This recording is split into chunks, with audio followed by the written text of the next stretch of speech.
Assalamualaikum warahmatullahi wabarakatuh. Saya Supri Aryadi, Kepala Cabang Dinas Pendidikan Wilayah Kota Lombok Mare. Hari ini posisi kita berada di SMP Negeri 2 Tumauli.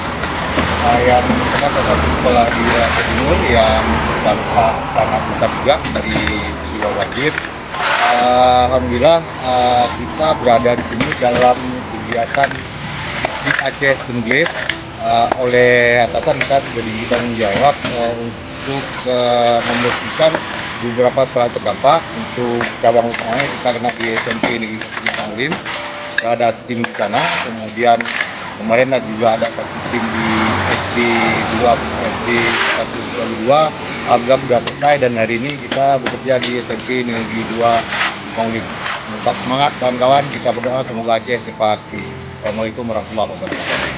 Distrik Semugli, Aceh Bola. Distrik Aceh, Aceh, maju, maju, maju. Cukup saya.